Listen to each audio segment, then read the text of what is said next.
Hello to YouTube and everyone watching on the replay and on Spotify. Welcome to Finding Shangri-La with me and Kristen. Tonight we are going to be talking about the importance of initiating self-healing and why it's important to allow yourself to be alone, like what the part that solitude plays in healing, and why it's important to allow yourself to be as independent as possible when you're going through healing, and why that's important in general, why it's important to be independent and not depend on others during your healing process. So healing is always that thing that we always avoid. And it takes a long time to actually get into the grind of healing, because it's a human thing, isn't it?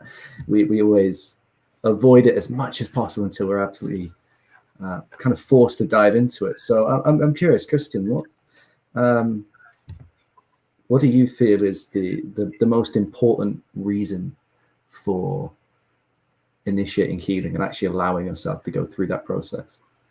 Yeah, absolutely, Aaron. So personally, I know my healing journey has been filled with many, many ups and downs, all kinds of, experiences that have happened that have led me towards my healing journey. And for me, it has been most of the time a situation where I was needing the healing. So you're right in the fact that we tend to push it off until it's like, okay, I'm all right, everything's good, I'm going along. I see that thing that needs to be healed, but we're gonna just let that slide on by, and we'll come back to it another time. And then we find ourselves in a situation where we no longer have the choice of allowing it to slide. It's so in our face, or affecting our reality, affecting our day-to-day experience, that we realize, hey, we need healing. We need to focus on this. And so my goal with healing at this point in my life is to actually become proactive with the healing and not allow it to become something where the situation has become so out of control that I now need the healing, but rather to become aware of the situations in my life that need attention and love, and to give them the opportunity to heal before it becomes something that is more catastrophic, or something that can affect, my job or my relationships, my friendships, my self-image, whatever it might be. And so just really allowing yourself to stop and take time to give yourself the opportunity to heal is my opinion on healing. And when is the right time to heal? You are really the only one that can answer that. But I think if you pay attention to your experiences and you notice where you come across a situation that might be painful or could possibly bring up anything in your life where you may not have spent time healing. So let's say, for example, you go through a traumatic breakup and you say, okay, in order to make it through this experience, I'm going to just move on and let it go and not think about it, not give it my energy. And then the next time you come to a relationship opportunity and you're still holding that trauma of the unhealed parts of yourself, they're going to come up, and then you're going to be faced with a situation of, okay, now I have to heal these things. Whereas if you look at it from the point of view of, okay, I just went through a breakup, I need healing, maybe I should stop in my life and give myself the opportunity to see what needs to be healed and show myself enough love to be able to do that. And I did just want to ask, there's somebody asked about asking questions. Please do feel free to ask questions. We'll do the best we can on answering those. So yes, so. Yeah, definitely. And it's like you said with relationships, I think that's a really good point, because especially if you come out of a mentally strenuous relationship, or one that's been draining you for a long time, it then becomes a question of, how do I discover who I am? Because if you've been in a toxic relationship, say for a year, 2 years, maybe longer, how do you actually find who you are underneath the changes that relationship created in you? Because in toxic relationships or abusive relationships, or even in friendships that just aren't healthy, we start to develop behavioral and thought patterns that really don't do us any good. So then it becomes a case of not only healing, but deprogramming that negative or unhealthy stuff that we've manifested in our minds. And it is a good a point to raise about asking help, because it's all well and good, like I said at the beginning, the importance of being alone and spending time in solitude to go through your healing. But it's also important to ask for help when you need it, because you could spend a year on your own in a monastery or wherever, doing as much healing as you want, but there comes a time where actually it's going to be better for you to say to somebody else, oh yeah, I've been working through this, so then the other person can say, oh yeah, me too, what have you learned, what have you got from this, how have you overcome this, and sharing stories. And that can be a really powerful thing, is sharing those experiences, but also gaining experience from other people. We've had conversations, Kristen, and there's been things that we've shared, and it's like, okay, so I'm not the only one. Okay, this makes me feel a lot better, because I'm not the only one who thought this. I'm not the only one who experienced this. Okay, that makes me feel a little bit better. But in the sense of, I just want to talk about to relationships. My experience with overcoming those things is a lot of reflection. And a couple of my relationships in the past ended in not very nice ways. And I'd realized that actually the reason why they ended in the way they were was because of unhealed trauma on both sides. And then neither of us actually knew how to react in the proper way or how to deal with the situation. So it then just got really messy, and we were both just throwing stuff out there thinking, I hope this does what I need it to do, not really thinking about the consequence for the other person or for ourselves in the process. So then it does come back to reflecting on that and thinking, is this the right thing to do? Is this benefiting me? Is this healthy for me? And if it's not, then asking yourself why it's not healthy and what you can do about that. It's important to have that reflection in the moment. Absolutely, Aaron. And I think it's really important that you brought up sharing your experiences, because I know it's easy enough to be able to sit in reflection, and with the wisdom that you hold or the wisdom that you can gain from research or, looking up different situations. But there is absolutely magic that happens whenever you share your experience with another person and connect with the wisdom that they've already learned. Because whenever you allow the conversation to happen of, hey, I'm going through this, and then you open up the opportunity for somebody else to step in and say, hey, this is something I've experienced as well, and here are the tools that have helped me get through this. You've given them the opportunity to share the wisdom that they've learned through experience, which can be really empowering for them as well as for you. Because I know for myself, whenever I share things that come from my heart, it's like reaffirming to myself that I have learned this lesson and that I've been able to utilize it in the different aspects of my life. And so I think whenever it comes to self-healing, being really gentle with yourself and gentle with the situation and how you treat it, being able to look at your emotions without that layer of judgment or expectations of what they should be is really so important whenever we're talking about healing. Because whenever you open the space for yourself to just be whatever it is that you need to be in that moment, if it's angry, if it's sad, if it's frustrated, you're giving yourself the opportunity to express these emotions in a healthy, safe manner that is directed by yourself, as opposed to waiting until you've bottled up these energies and then something happens where now you're yelling at the other person or you're crying at the other person. And so I think really just making sure that you are aware and mindful of your emotions and honor them, whatever they may be, because your emotions are valid, whether they're appropriate or not. And so just giving them the space to be sometimes can be absolutely healing, because you can, if nothing else, be able to look at it and say, you know what, that huge level of anger that I held towards this person, maybe it wasn't actually as reasonable as I thought it was.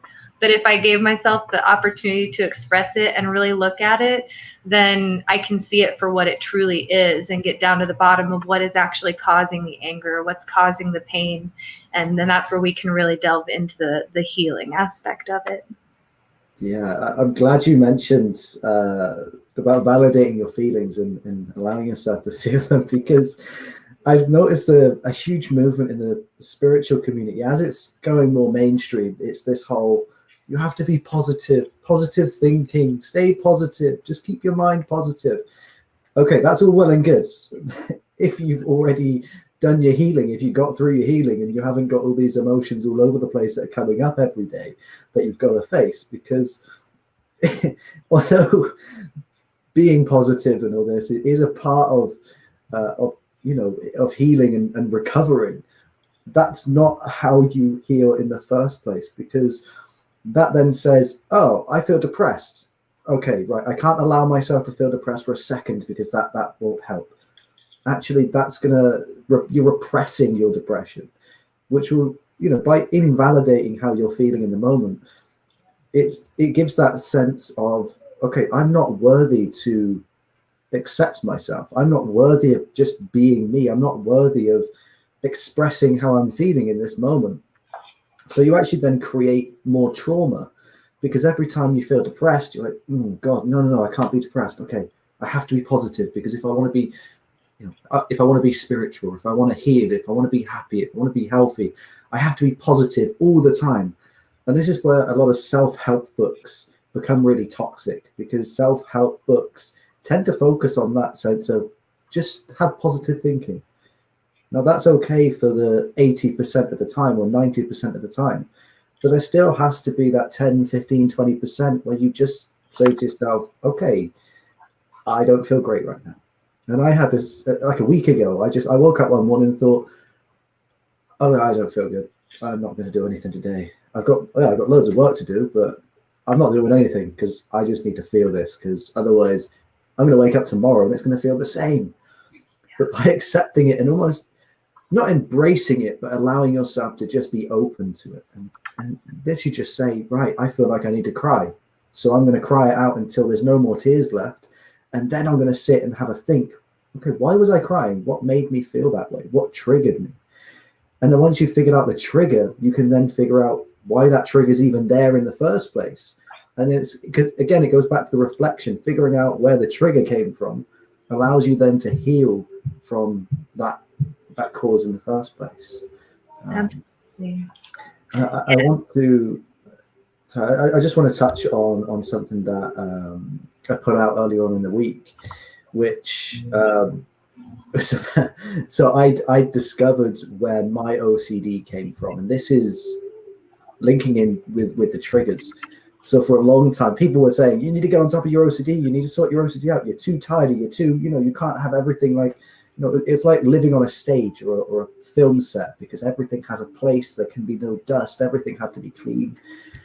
And I'd realized, although I'd gotten over the OCD, so my OCD hasn't been that bad for a good couple of years, but I hadn't realized where the trigger was, which was something that actually I needed to realize where that come from. So where the hell did this suddenly come from, being tidy and ultra organized and ultra clean to the point where it's like living clinically?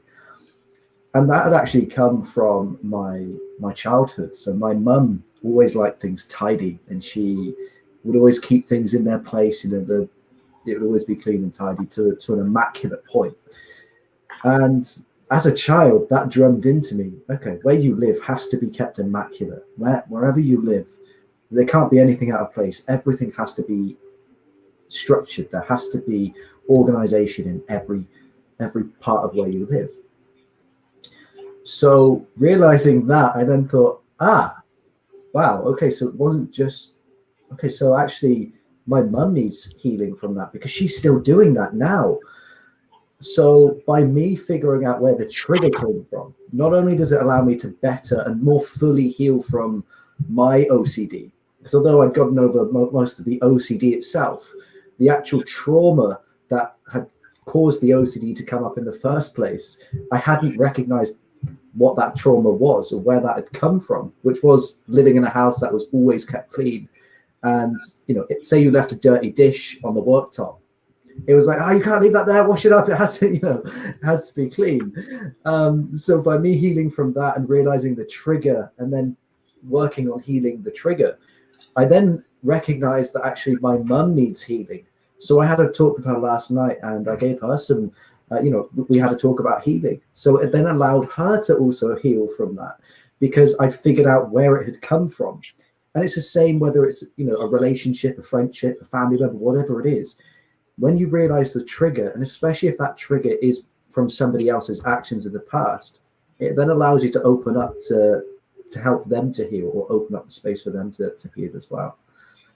No, absolutely, Aaron. The triggers are one of the most important things that you can identify whenever you're working on healing, because you can set yourself up to heal in the moment. But if you aren't aware of what's creating the need for the healing, you're going to find yourself back in the same situations over and over again. And so I'm really grateful that you brought that up and that you shared from your own experience with your mom. And I think it's really important that we do share, and as we heal and as we grow, that we do share with the people in our lives who it affects as well. And I know for myself, finding the triggers in my own life has been super powerful for being able to work through post-traumatic stress disorder, and being able to identify my triggers and understand them, and then being able to be mindful of them when they happen, because unfortunately there are always going to be triggers that come up in our lives that we can't control. You can't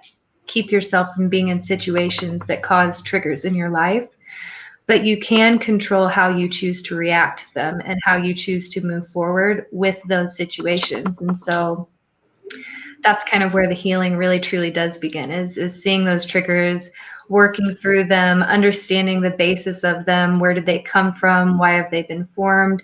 And then giving yourself the opportunity to heal from that. And for myself, creating a routine of self-love habits has been something that has absolutely changed my life. So I've become very mindful of my actions and my situations that I'm in. So I'm able to see my triggers, and then from there saying, okay, today I was triggered by this situation that made me feel really insecure, and understanding that in this moment, if I'm feeling insecure, what can I do to show myself love, to understand this feeling and to give it space, but then to heal from that.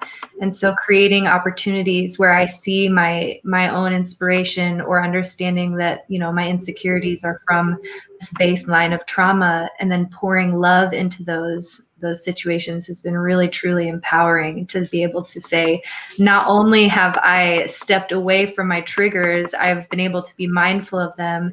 And now I'm even so powered as to say, now I can step forward with action that's going to bring me closer to myself and within my own healing. So Yeah, I can't remember who said this, but what you said about reactions is something like, I think it's 10% of life is what happens to us, and the other 90% is how we react to it. And that's a really powerful phrase, because that really is how life works. Everything that happens, even if you're driving down a highway and somebody crashes into you, okay, are you going to get out and start screaming at them because they've crashed into your car? Or are you going to get out of the car and make sure they're okay because they just hit you? Why have they hit you? Did they pass out? Has something happened to them? So in any situation, you can react impulsively in the moment just because you want to react straight away, or stop and just think for a second. Okay, this has happened. Okay, well, there's loads of reasons why this could happen. Right? Okay, what's the best way to react? What's the best way to interact with the environment, or the event, situation, person, whatever it is in that moment? And by taking that moment to assess the situation, to assess what reaction is going to be best, it also allows you to spot your triggers, because you could, again, somebody hits your car, so you get angry. Okay, why did I want to get angry? Okay, this person just had a heart attack and crashed into me. Why did I want to get angry? Okay, I got angry because that's costing me money. Okay, that's understandable, but why did I get angry at them? Because I don't know them. I don't know their story of what's happened. And it may not be the best example, because I think most of us would be quite frustrated if somebody crashed into our car. But even in that situation, we'll be frustrated, but it's not necessarily a reason to get angry. And again, that's all part of healing, because when you have healed from, say, anger issues that may Like from my experience, I had a lot of anger issues that stemmed from my childhood. So I'd spent, I think, about 10, 13 years healing from, although the anger itself hadn't been a massive issue, there's still that trauma that had to be healed. So now whenever anything happens and I start to feel angry, I stop and think, okay, do I really need to be angry about this situation? Can I be more civil? Can I, there's no need to shout. Okay, that's fine. There's no need to get frustrated. Okay, that's fine. Let's talk calmly. So purely just because if I hadn't healed from the trauma itself, I would just react, like hellfire. And the only reason that I'm able to stop myself is because I had to spend so long working through a million different triggers that could trigger an angry outburst. And that, I'll be honest, that took a lot of work, and it's every day it's a work in progress, and especially with anger, because it's something that we have the ability to feel about a million things every single day. That is one of those things that does take constant, consistent work. But it is the same with any kind of, any aspect of, not necessarily just anger, but anything in life. Just taking that moment to assess and see what is being triggered in that moment, as opposed to just reacting with the trigger. Separate yourself from the trigger just for a moment so you can identify what's actually happening at the root. It's all good looking at the flower and going, well, this is what I see, this is how I feel.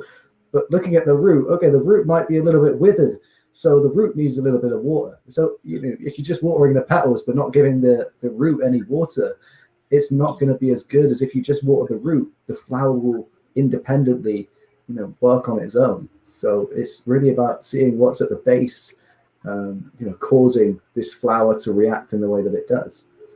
Absolutely. And I think too, it's really important whenever we are looking at the root cause of whatever the trigger or the trauma might be, that we truly look at it with no judgment, best we can. And I know this is harder said than done, but I also know that whenever you look at your own experiences in life from a place of love and understanding, that you're opening the opportunity for healing to happen. And so I know for myself, if I'm in a situation where I have a trigger come up and I don't act in a way that I'd like to act, and I can be mindful of it, I can step back and I can say, okay, I'm acting this way because of this particular trigger that is bringing up these emotions within me. And I know these emotions are not necessarily related to this person or this situation, and so I can step away from them, right? But then it's easy in that moment to start becoming judgmental of yourself and saying, oh, I shouldn't act this way, I shouldn't feel this way,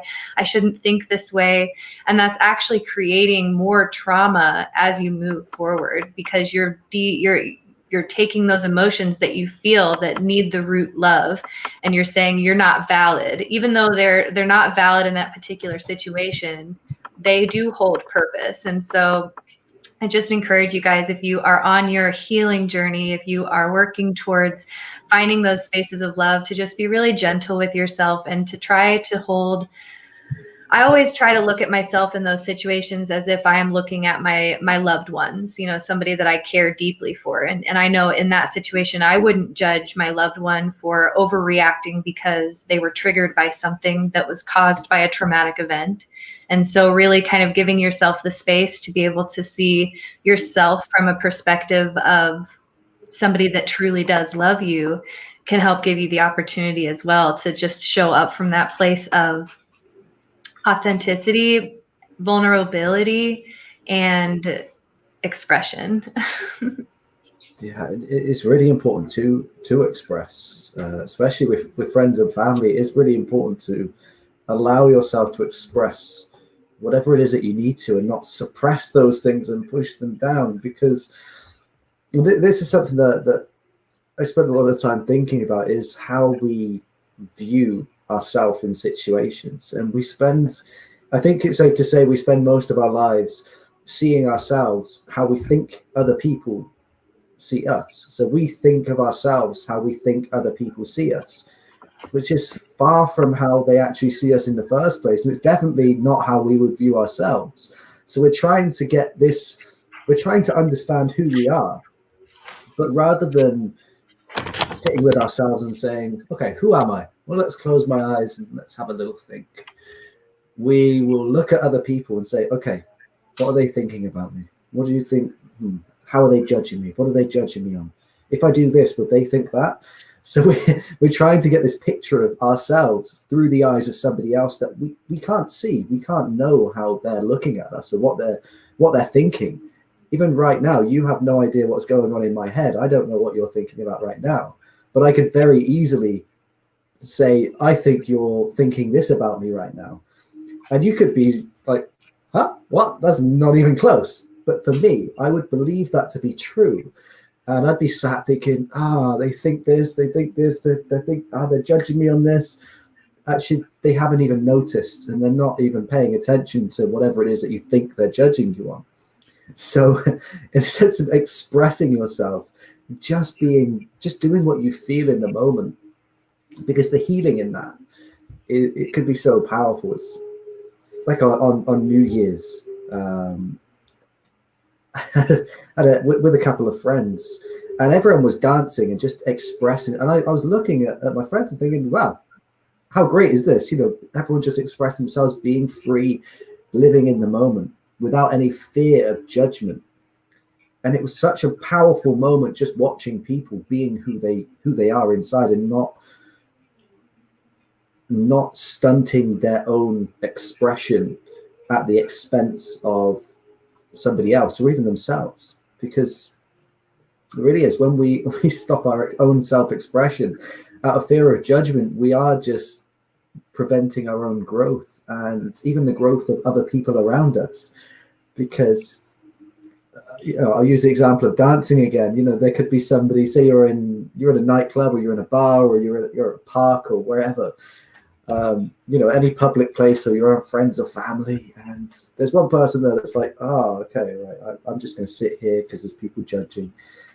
Suddenly there's all these people just being themselves and expressing. So that person who feels a little bit uneasy or feels a little bit anxious about expressing themselves, suddenly it makes them feel a lot lighter, because they're like, well, they don't care, he doesn't care, she doesn't care, or nobody cares. Okay, well, let's just do our thing. Let's just do whatever I feel right at the moment, which then allows more healing in that, because my experience with expression, I find it very unsettling to express myself in the moment.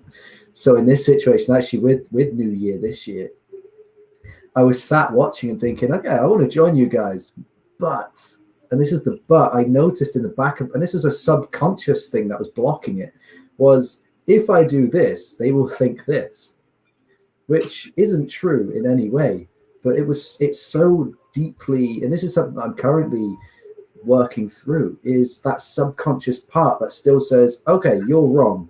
They are thinking this. They will think this if you do this. So it then become the case of, okay, where is this subconscious thing coming from? But I was only able to get to that because I was watching the expression of other people. And I was thinking, I want to do that. I want to express myself exactly how they are. Okay, so what is the reason that I'm not in this moment? So I was then sat thinking, I'm going to work through, I'm going to spend about, a little while just thinking about this.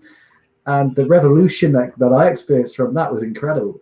But again, I feel I only got to that point in that moment because there was others expressing themselves at the same time. Absolutely. I'm so grateful you brought up dancing, because I know for myself, dancing has been a really powerful way to incorporate into my healing journey. I know as somebody who's experienced sexual trauma, it's really hard to be able to connect with our bodies and express ourselves in that aspect.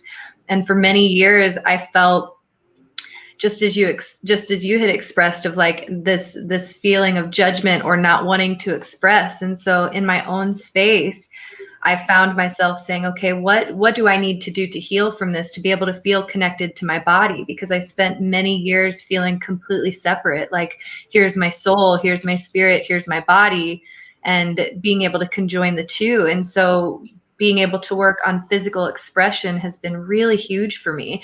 And it was really transformative the day that I finally was like, okay, you know what?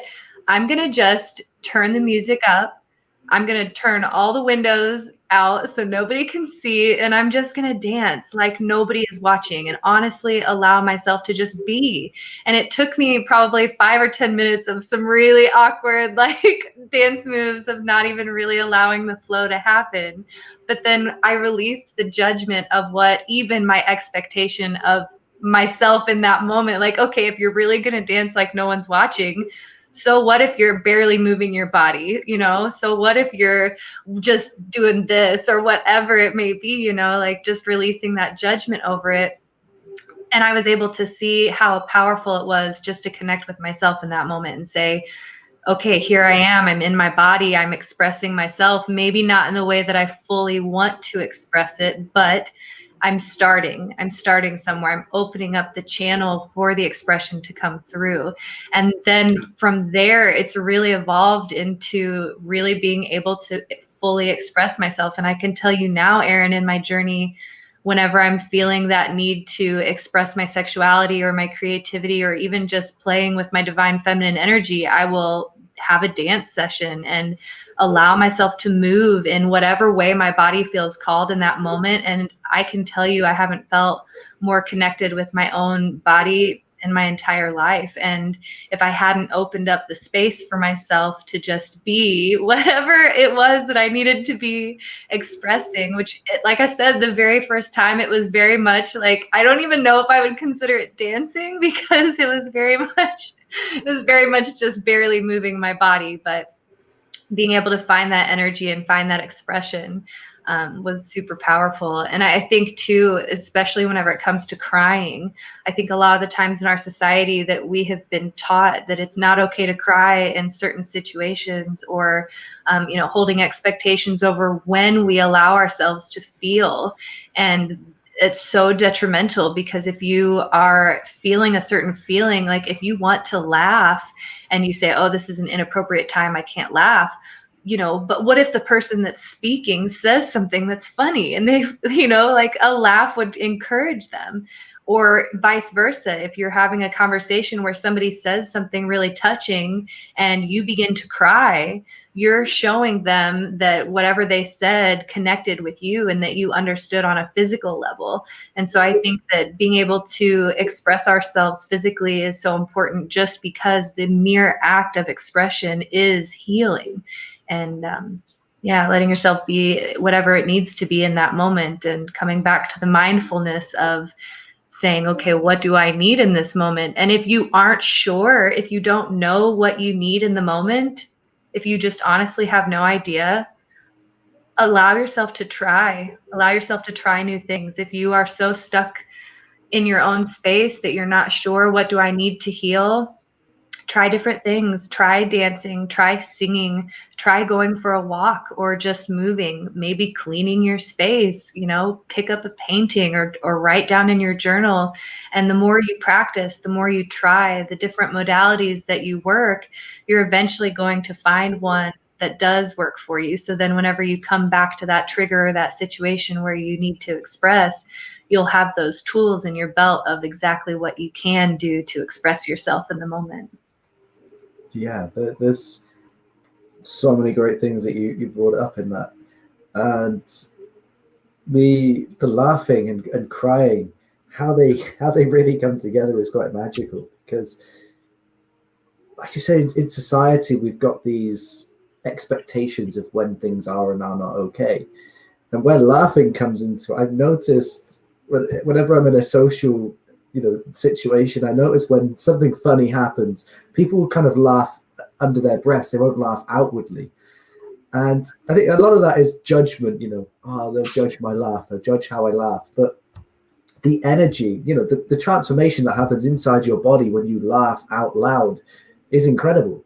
But just laughing under your breath and holding that laugh back, you take away that kind of healing moment for yourself. And laughter can cure diseases and illnesses like nothing else, just because it promotes that positive, healthy energy. And with laughter, it's not about, okay, I have to laugh at that situation, ha ha ha. It's, allowing yourself to just fully just let it out. If you want to laugh, just let it out. Not not trying to laugh in a really secretive, shy way. And it can be really awkward to just laugh, bellow it out there in a social situation. But at the end of the day, I mean, from my experiences with that is it actually just makes somebody else laugh more. And you could take that in two ways. They're laughing at my laugh. Okay, why is that a bad thing? They're finding something funny, so you're making them laugh. You found something funny, they found something funny, you're all laughing, it's good energy, it's positive. So, and again, coming from the healing, that kind of, before the healing process, you take it very personally. Like, they're laughing at my laugh, they find my laugh funny, that really hurts. Then you move through the healing and you think, I don't care if they laugh at my laugh, that doesn't bother me. I'm making them laugh. It's funny. It's good. It's positive. And again, with crying, especially we have this polarization between men and women in society, where it seems like there's an expectation for women to be more emotional and men to be more blunt and hiding their emotions. So now, whenever you see a guy who's crying or shows emotion, he's portrayed as weak and just pathetic or whatever label society wants to give. And I've seen on social media where with men who are reaching out and saying, I feel really crap, I need some help. And there's a lot of toxicity I've noticed when it comes to men actually speaking out publicly and saying, I need help, I'm not doing well emotionally. You then find there's a lot of, you'll get over it, you'll be fine, man up. That's probably the worst saying that modern society has come up with, is man up. Because it says that your gender determines whether you're allowed to feel emotions or not, which is so unhealthy and so toxic with society, because it doesn't matter what body parts you've got or what kind of brain you've got or whatever. It is your human right to feel emotion, because you can't escape from your emotions. And judging your emotional well-being or your emotional state purely because of what body parts you have, what appendage you have or don't have, it's not doing anyone any good. It's putting the brakes on any form of healing or recovery. And it's also shocking the number of mental health problems in men in society, which, correct me if I'm wrong, I think is actually a lot higher than women. And the fact that men are forced or made to feel forced to suppress their emotions, given that mental health in men has been going up and up and up for so long, and society still hasn't caught up and gone, actually, yeah, okay, you're a guy, yeah. If you feel shit, let's talk about it. Rather than saying, oh, man up, you'll be okay. Go back to work, man up, you'll be all right tomorrow.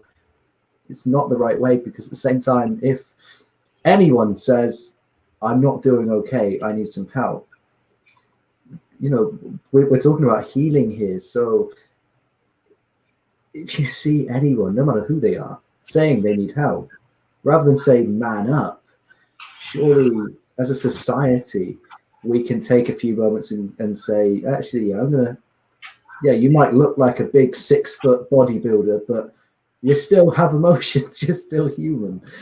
Because that's another thing, is like my uncle, he's like 6 foot and he's a big guy, he's built pretty strong, but he's quite emotional. He has a lot of mental health issues. And seeing somebody of that stature be emotional, it takes you back, because society gives you this expectation when you see a big burly man who's like, looks like they could just knock you out with a little finger.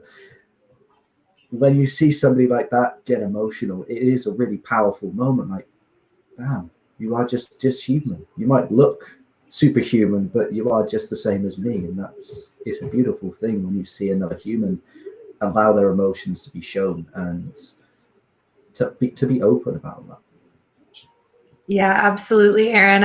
I'm truly grateful you brought up the fact of the masculinity and expressing our emotions in any form of negativity. Personally, female, male, both, neither, whatever you associate with, whatever you identify with, I think that if you can step forward and express your emotions in whatever way they are coming to you, especially whenever they're negative or overwhelmingly sad, I think that it takes a lot of strength, and to be able to come forward and to stand in your strength, no matter whether you're male or female, and share your emotions and share your experiences.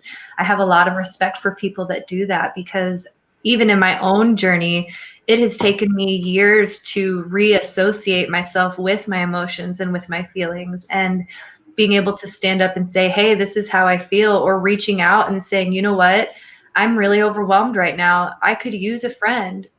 And I'll tell you an experience I had recently with a friend that actually reached out to me whenever they were going through a tough time. And I had not told anybody in my life that I was going through a really rough time myself. And so this friend reaching out to me, of course, I'm like, yes, I will be there for you. I love you. I'm going to hold space for you. And in this space that I was holding for them, they ended up truly helping me and holding space for me to be able to express my emotions and share my feelings and connect with some things that I had been avoiding as well. So I think that anybody, if you are struggling and you feel like whatever it is that you're going through isn't valid, or you think other people are going to judge you, or have any kind of negativity to say, to just be gentle with yourself and open up the opportunity, because you might not know who else is struggling as well, that you speaking about your anger or your sadness or your hard times is going to open up the possibility for them to be able to connect as well. And so in the aspect of like, I need help, I'm struggling, the people that you're speaking with, I'm sure, are struggling in their own ways as well. And so yeah, just know that it takes a lot of courage and a lot of strength to be able to speak about the things that live inside you, especially the things that are negative or hard or bring you sadness. And I know for me, regardless of the person's size or stature or sex, if you're crying and you are needing space to be held, I'm going to be there and I'm going to hold that space, because I know how it feels to be in those situations of, not feeling worthy or not feeling like whatever you have to say is valid. And I know a lot of the times we can sit on our emotions and, judge ourselves for them and say, I don't need to hold space for this because this particular emotion isn't valid. I don't want to feel this way, so why am I going to hold space for it? Well, if you don't hold the space for it and you continue to invalidate it by saying it doesn't exist, it's going to grow bigger and bigger. And then at some point, we circle back around to where we started, is then you're going to end up in a situation where you have no choice but to acknowledge this feeling or this emotion, because more than likely you're going to end up acting in a particular way or saying something that, is hurtful or isn't truly representative of your true self. And so, just opening those spaces for yourself and for others is absolutely so important. And there is no shame in asking for help. Counseling is so super helpful. The tools that you can use to be able to incorporate into your daily life, mindfulness, journaling, acknowledging your triggers, finding your self-expression, all of these things are super powerful tools. But at the end of the day, you have to choose to use them. And so the act of actually choosing to do this stuff, whatever it may be, is acts of self-love, and finding that you are worthy enough to do these things for yourself. Because whenever you create the space for the healing, for your own being and for the healing that needs to come forward, you're actually really empowering yourself, and you're creating the place to be before it comes around that you actually need it. So you could be preventing yourself a lot of heartache and trouble in the long run by acknowledging and slowing down and saying, hey, it's like at the beginning of the year, I had a whole lot of activities I was working on, and I said, you know what? Yeah, I'm not feeling super great. I'm going to take a minute and slow down. And it was the most powerful thing I did for myself, was to just stop and look at my situation and say, why am I feeling sad right now? Maybe there is no real reason as to why I feel sad. So what is creating this feeling, what's creating this emotion. And that opened up the space for me to see, oh, okay, I feel this way because of something that's happened in my past that's now being brought up because of whatever is happening. And then that starts the cycle of the healing again. And just really being able to understand that whenever you're working through these things, to be gentle and to honor yourself, honor your emotions, whatever they may be, and allow them to be fluid. If you get through a good cry session where you are really feeling sad and your eyes are totally poofy and you've got just tear stains all the way down, let's say you're crying out loud, like it's one of those kind of cries, right? You get done and you take your deep breaths, because you probably need to breathe at this point, and you think about it and you're like, wow, okay, I feel better. Now I'm going to start laughing because I realize how goofy it was for me to be holding all of that in for so long. And then you've created even more healing by allowing that space to be, and not judging yourself for saying, okay, I went from crying to laughing, but I'm expressing whatever needs to come out in this moment. Absolutely. And when we don't allow ourselves to feel our emotions, and I think it's quite a recent discovery with the Emotion Code by Dr. Bradley Nelson. I would recommend everyone to read that book, because it shows just how important feeling emotions and acknowledging them really are. Now, when you try to suppress an emotion, I think it's sort of like so it creates like a physicality, or emotions create a space in various parts of your body. And this is what the Emotion Code looks to tackle. So it's typical, you say, an angry alcoholic. Okay, well, anger comes from the liver. So it's not a surprise that alcoholics tend to be angry, because that's where the emotion comes from, and alcohol targets the liver. So the Emotion Code gives you all the tools in the book, gives you a list of all these various emotions and what part of the body they come from, and how it teaches you how to recognize when you have trapped emotions, and actually how to heal yourself from trapped emotions. And there's a huge movement with the Inside Out Institute, which is a new foundation. They created this institute through the pandemic. And what's incredible is that it's creating this movement of people with this knowledge of how emotions are stored in the body, and how emotions are kept, and how to heal from them.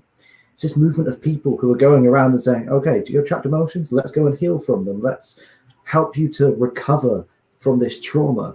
And let's actually show you the way to release them from yourself.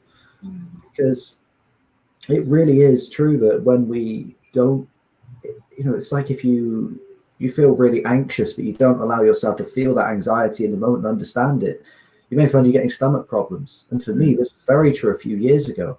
I was feeling so much social anxiety, but forcing myself to continue in the social situations without acknowledging there's anxiety and figuring out why the hell there was anxiety, I started getting really bad stomach problems, because I was having all this anxiety that was building up and building up and building up. It just got centered because I wasn't allowing myself to feel it. So I then had like 3 or 4 years, even today, of still working through this, releasing these trapped emotions, because they've gone so deep and so attached physically that it's just really hard to heal from them. So it is really important to allow yourself to express them, to release them, to feel them, and to just acknowledge what you're feeling in the moment, so that you don't get the physical attachment of that emotion, because it comes from a certain part of your body and it doesn't just disappear. When you don't allow yourself to feel that emotion, you push it back down, you're pushing it back into that organ or that part of your body that it's come from, and it will just grow and grow. It's kind of like a tumor. Emotions can be like tumors. We suppress them, we pretend they're not there, we don't treat them, we don't acknowledge them, we don't give them the treatment that they need, and they grow bigger and bigger and bigger, until suddenly they go pop, and then you've got an emotional aneurysm where it's an explosion of emotions, and there's nothing you can do in that moment because it's already popped. Suddenly you've just had a breakdown, a massive mental breakdown, because you've had all these suppressed emotions that have been building up and building up, and suddenly your body just can't handle them. Your mind knows they're there, but you're not consciously saying, okay, you're there.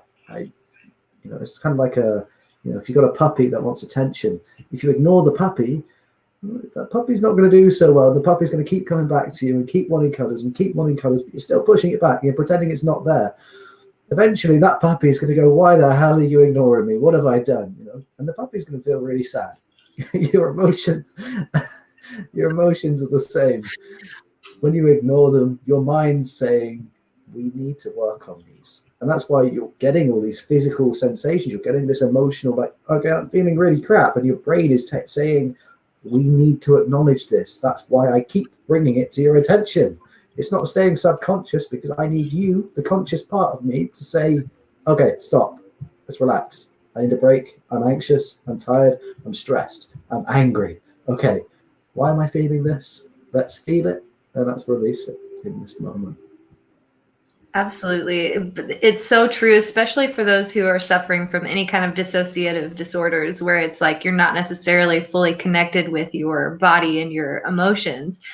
Being able to see how these emotions are stored within your body and how it reflects back to you is so great. Absolutely. So thank you for sharing that book and the wisdom on that as well. I think it's important too that whenever we are focusing on healing, that we allow ourselves space for the emotions, right? We express them in whatever way it needs to be expressed. But then once you've gone through that process of accepting the emotions, understanding them, giving them space to be and expressing them, now you have to choose to move forward, right? So it's, let's say you wake up, you had a bad morning, you got a call that your electric was turned off. Okay, you're real sad, you're real emotional, you let it out, you let yourself feel, you call the electric company, you get your energy turned back on. And then rather than staying in those negative emotions or whatever they may be, allowing yourself to move forward in a positive way or a productive way.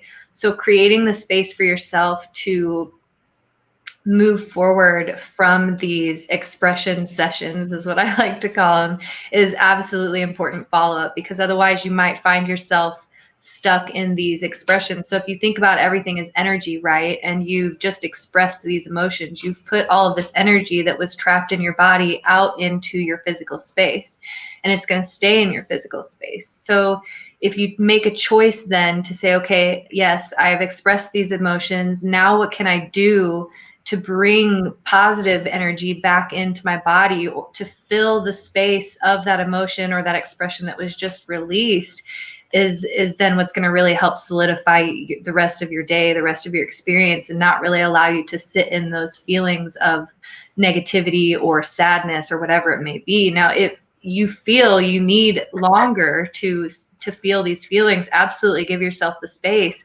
but to understand that you don't have to sit in those emotions forever, that it's okay to express them, allow them to pass, and then to create a healthy habit, something that's going to bring positivity to your day, whether it be dancing or going for a walk or singing, or, hey, let's say you have chores you have to go do. Like, you can absolutely bring that fun energy into your chores and look at it from a place of, oh, well, I'm helping myself by doing these things. And so just making sure that you're moving forward from that healing session, that expression session, from a place of taking action. And I think you're going to find that your energy levels will be boosted, and you'll find the energy within your body being more coherent with what you are looking to relate with.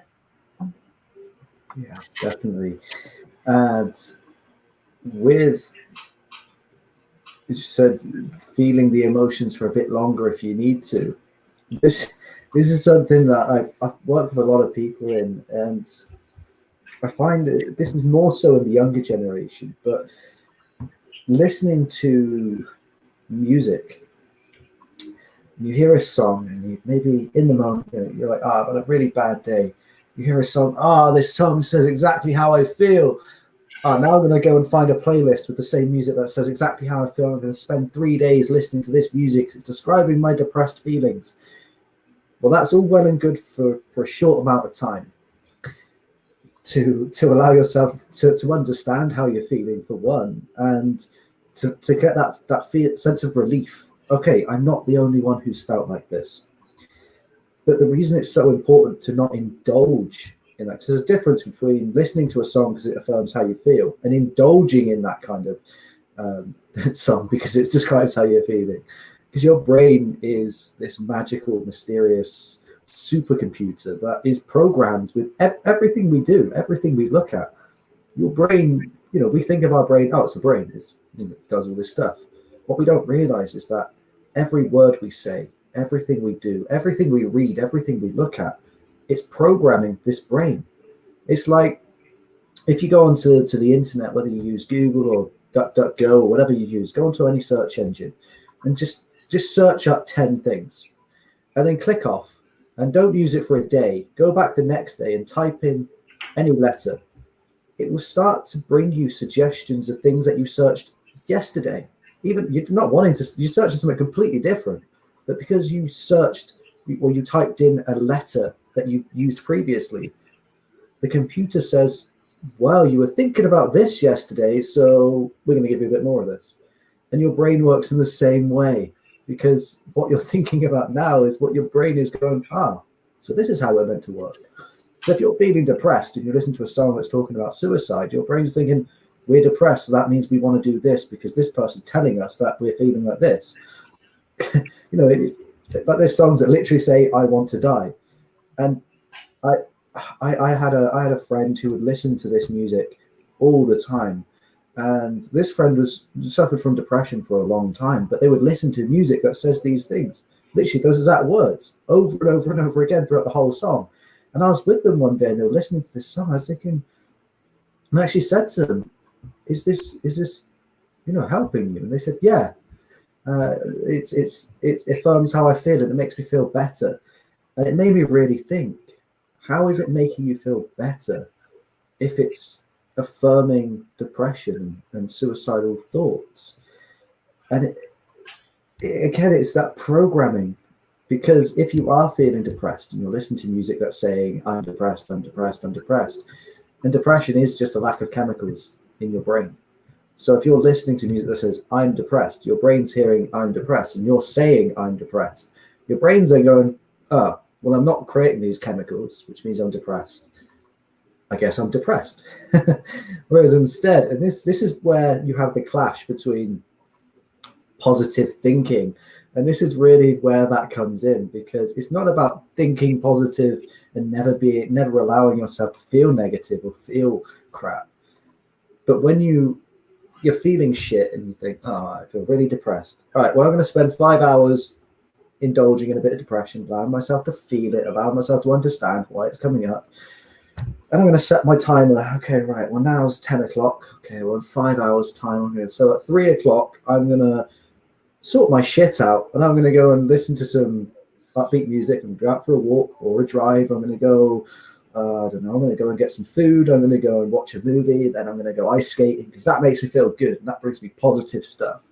And on the way, I'm going to listen to really good music that I love. And I'm going to jam out and dance. I'm going to sing at the top of my lungs because that makes me feel good. That is what's really meant by positive thinking as a way of recovering from depression or any kind of mental health. Because it's not about just thinking positive, because it doesn't work. You could set a New Year's resolution. This year, I'm going to think positive.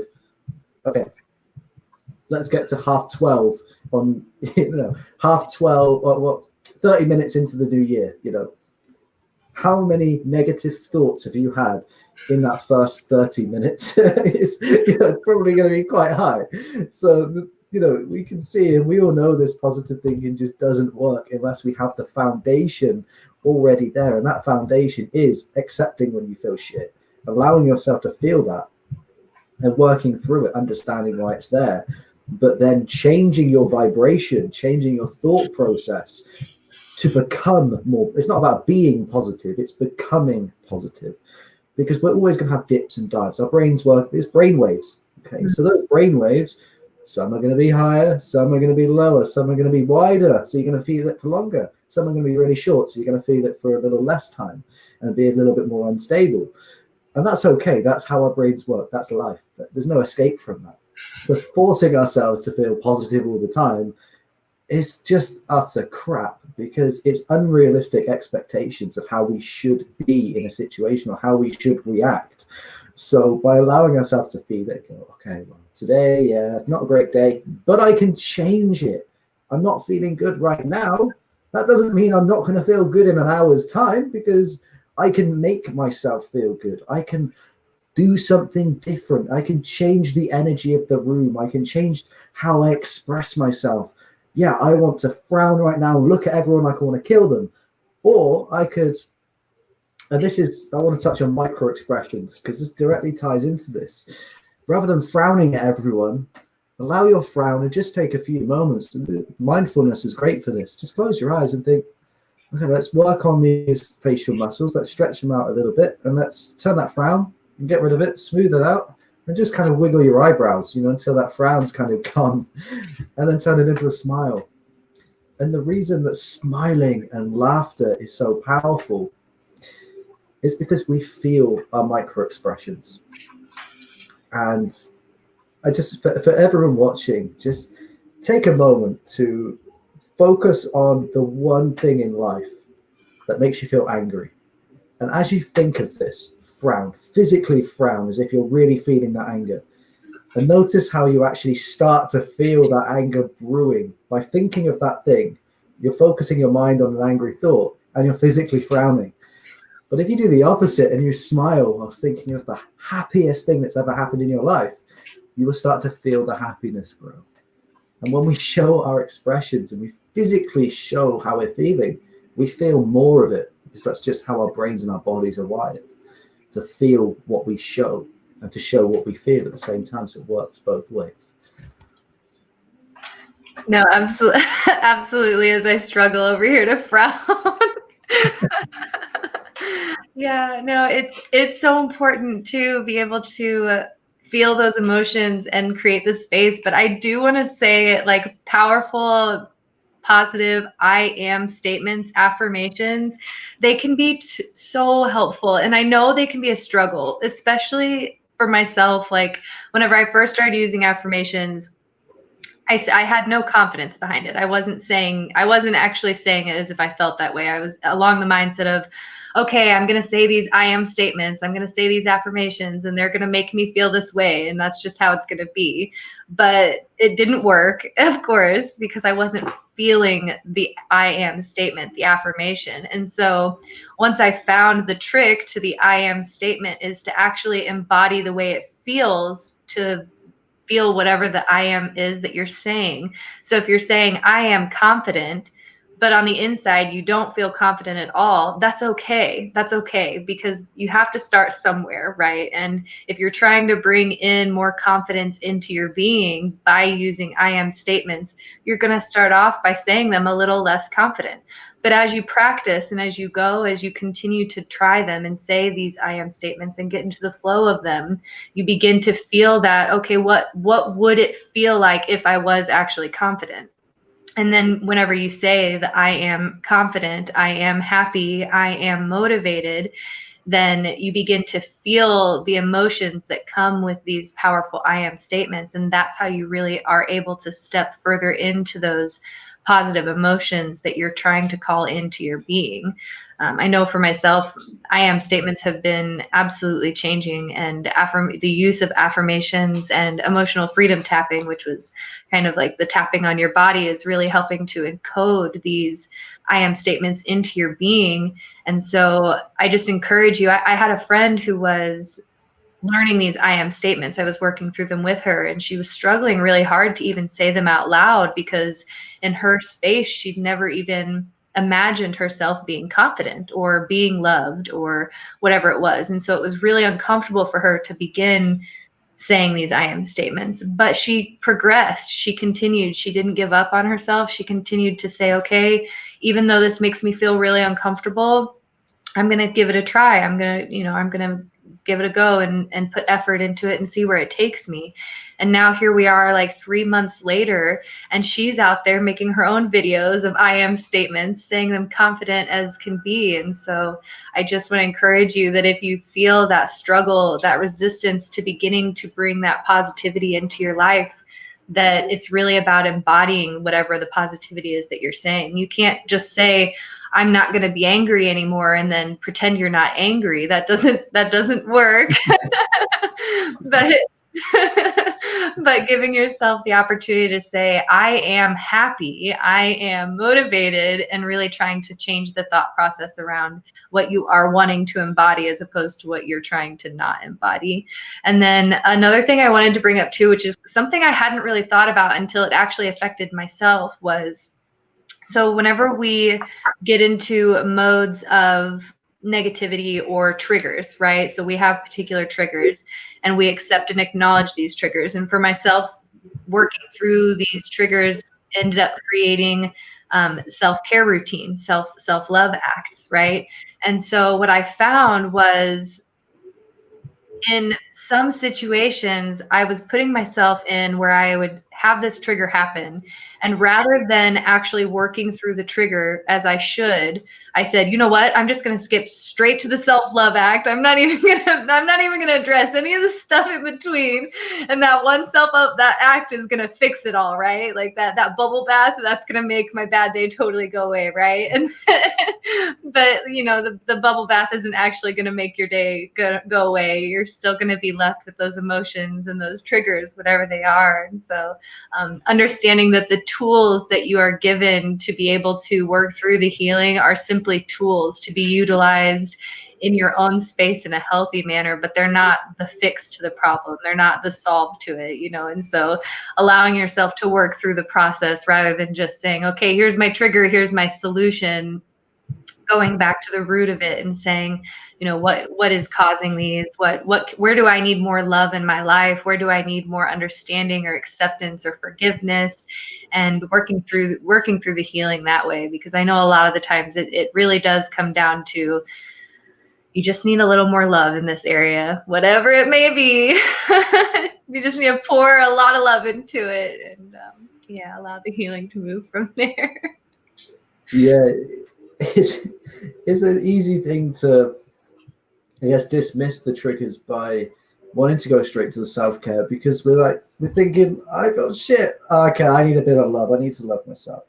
And that's exactly right. But yeah, you're right. You can't just skip straight to the self-care, because you have to acknowledge why it's happening. And then once you've done all that work, then you say, okay, well, it's been a hard day. I've done a lot of work. I've got some progress. We figured it out. Well, now I'm going to relax, unwind, and know that I'm going to wake up tomorrow and this is all going to be okay. And I'm not going to, the situation might come up again, but I'm going to react differently to it because I've done the work today. Whereas it's easy to say, I'm just going to go and give myself some love and I'll deal with this tomorrow. But then it'll happen again and they'll say the same again. I'm going to do it tomorrow. I'm going to do it tomorrow. I'm going to do it tomorrow. And it never happens. So when you're being triggered, it's always best to deal with it in the moment if you can, or deal with it as soon as possible, so that the next time it happens, you've already done the work, you've already done the healing, and you've already moved through it. So you can be more in the moment and say, well, this is why, this is the trigger. Okay, that's fine. I can let it go. Let's move on. Let's move forward. Whereas if you just jump straight to the self-care every single time and not acknowledge the triggers or work through them, you can be kind of repeating the cycle until it comes to a point where you deal with the actual triggers and you deal with the trauma and you work, and it's difficult. And sometimes you'll have that realization of what the trigger is and you just bawl your eyes out, and it can make you feel worse. Realizing what the trigger is can make you feel 1,000 times worse than you did when you didn't even know the trigger. But that's the point of healing, is sometimes it will make us feel 1,000 times worse than before we started the healing. And sometimes it makes us feel 1,000,000 times better.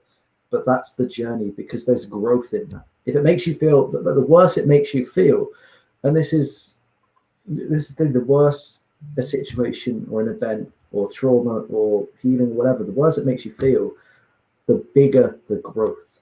You never grow from being comfortable. If you're sat somewhere, I'm cushy with life, life's great, I've got everything I need, you get lazy, you stop trying. And the good old saying, you get busy. I think it's can't remember, is it something Wayne? You get busy living or you get busy dying. If you're not growing, you're wasting away, you're deteriorating, you're rotting. Like a flower. A flower doesn't stay in bloom forever. As soon as it's bloomed, it's finished, and it stops growing. It withers away and starts to cycle again. It's the same with us. When we stop growing, we stop actively fighting for our growth and fighting for our progression in life and moving forward and enjoying the moment, we start to fall into a pit of despair, and we start to go down and down and down and down until we hit so low, like the flower hitting the soil and then going back and growing again. We hit rock bottom, but we can't stay at rock bottom. We never stay at rock bottom. We're always trying, even if we're in rock bottom for a while, whilst we're there, we're trying to figure out a way to get back up. And sometimes you might not feel like you're figuring it out, but subconsciously your brain is thinking, I'm so low, I need to figure a way out. Consciously, you might be still sat there doing nothing, but your brain is still trying to move. Your brain never stops working. Even if you shut down, your brain is still trying to figure out how it can pick itself back up.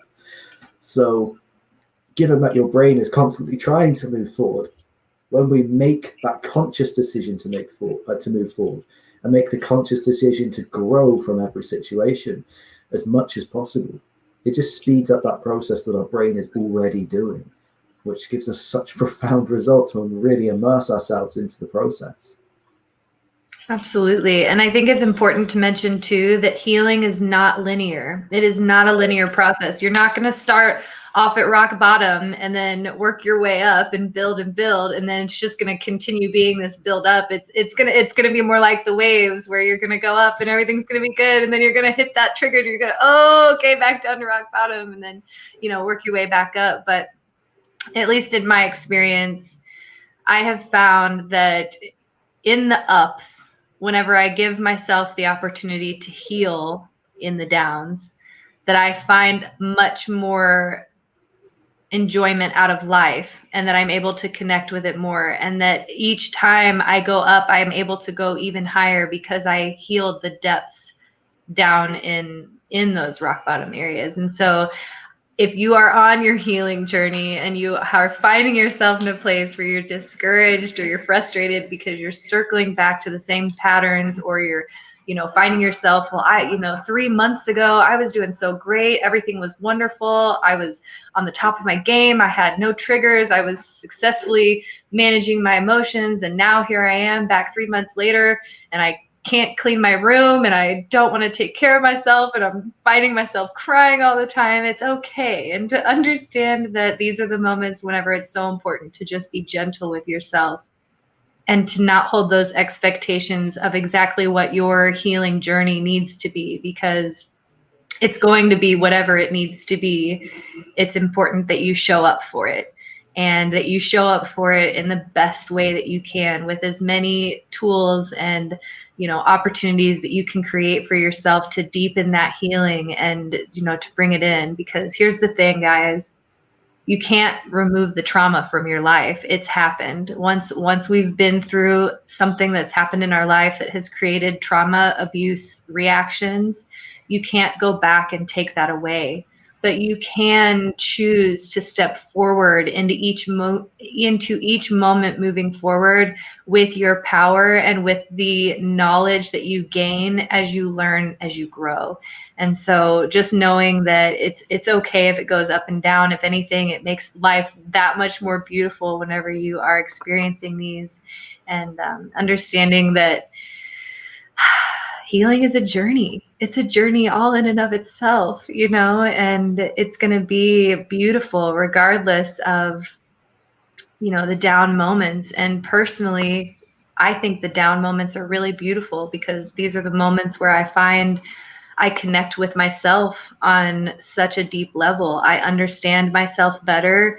I understand my traumas better. I know a lot of the times whenever we go through traumatic events, it's natural human reaction to block out any of these experiences. And so a lot of the times we'll actually forget our traumatic experiences, our traumatic events. And so we walk through life being triggered and not really understanding why we act this way or why we feel this way. And so each time you stop and you focus on where this trigger came from, and you look at your trauma and you offer it healing, you are gaining so much strength. And I just want to take a moment to say, for anybody that's listening that might be going through this, to just know that you are so strong. You are brave for even working through your traumas. You are absolutely loved and cherished for creating the spaces to do this for yourself. And I think it's really brave. I do. And I just wanted anybody that was listening to know that.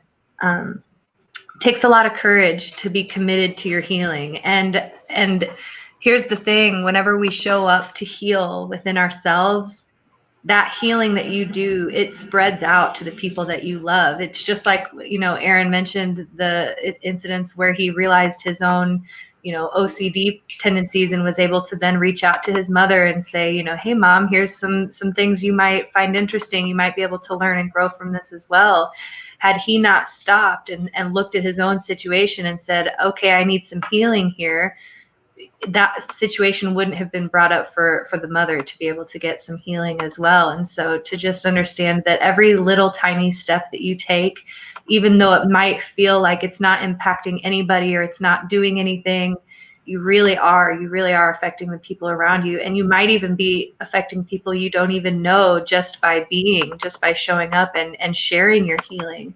And I think too, that's why it's so important that as a society, we become more open and vulnerable about our healing and about our traumas and the things that we've been through, because whenever we speak on it, even just saying one thing, even just me to step up here and say, I am a survivor of sexual abuse. Now I've created the opportunity for somebody else who's been through that, who may not have even accepted it themselves yet, to say, you know what, that's relatable to me as well. And maybe that's some healing that I need to work on. And maybe that's somewhere that I can focus on myself. And so just knowing that every single thing you do is inspiring and moving towards all kinds of directions that you can't even imagine or see, but it's truly important. And so I know a lot of the times on our healing journeys, it can feel very lonely and it can feel very like, why am I even doing this? What is the purpose of all of this if it's just going to keep, coming back around? And I just want to send encouragement to you guys to know that it is making a difference, even if it is just in the smallest of ways. And you're seen, you're heard, and loved. Yeah, when we're healing from things that maybe seem small, or maybe not seem small, but seem like they're having small impact elsewhere, just think of the sea defenses around the world. I can't remember the name of them, but the rocks, the breakers or whatever they're called. Just think, that's tons of small rocks put together. And on their own, they're not doing anything. They're not making an impact. They're not breaking the waves. They're not stopping erosion. But when you put these stones together, individually, they make a small impact. They don't really do much. But when you build up the momentum and you keep pulling through all of these small pieces and you put these small pieces together, eventually you've got this massive structure and this massive foundation that's breaking the waves. And it's giving you this strength on the shoreline that you never would have had you not started with the small stuff and not built up these tiny pieces. It's like putting Lego together. One Lego, yeah, it might hurt your feet, sure. But if you put 1,000 Lego pieces on the floor, though, that's going to kill. That's murder to walk across. So you see, things that make a small impact on their own, if you isolate them, yeah, they don't make much impact. But always remember that it's not just that one thing that you've been doing. You've been healing through all these different things alongside it, but you've also been doing all of these, thousands of things throughout your life. So putting them all together, think of the impact that you have made, not just within yourself, but in the external world as well, and initiated healing without even realizing it. You've allowed people to heal and grow. And even if you have, unfortunately, caused somebody else trauma, know that you causing them trauma has allowed them to grow as well as help you to grow. And because you've helped them grow, it's helped more people grow. So we are, it is crucial that we as a society do start being more open to trauma and talking through our experiences, because we are all connected in that way. We're all connected by our experiences. And you could beat yourself up for making bad mistakes in the past. We've all been there. We all make mistakes. The important thing is, again, as society, rather than saying, okay, well, you hurt this person, you lied, or you cheated, or you did this, and labeling somebody as evil for a mistake they made in the past. Instead, try to figure out why they did. Why did you cheat? Why did you lie? Why did you do this? Why did you do that? And try. And again, this all is all determined by the person being open to exploring the trauma and the triggers in the first place. But by creating that space to say, okay, it wasn't okay that you did this, but I understand there has to be a reason why. If you would like to talk about this, if you would like to, without judgment, I won't judge no matter what it is. But if this is going to help you, and if you're ready to open up about this, I would like to be here for you to talk about why you felt this was the right thing to do for you. There has to be a reason. There always is a reason why you do things.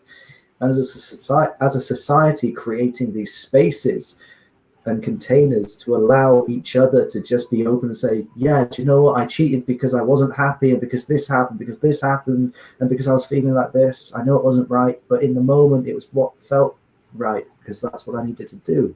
Suddenly you take a different light. Okay, you weren't just doing it because you could. It's because you were desperate for something else. Okay, so what made you feel that way? What made you feel? And again, you then start going down the rabbit hole of trauma and experience and lessons and growth. So then the next time that person feels unhappy in a relationship, they say, okay, I feel unhappy. I feel it. Right. Well, last time I felt like this, I did this, but I'm not going to do that because I've worked through that.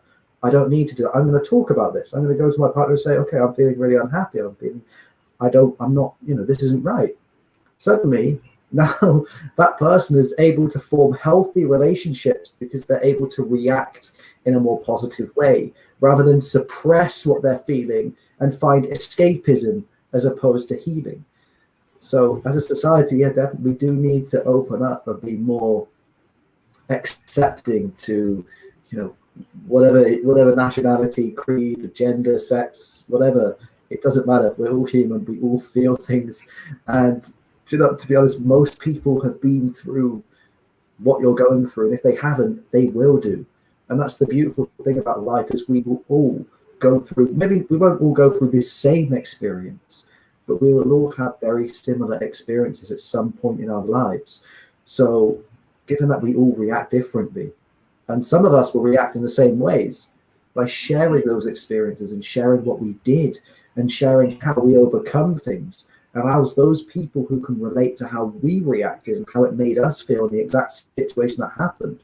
It may not be the same, but if it's remotely similar, it allows healing and growth to come from that shared experience. Absolutely.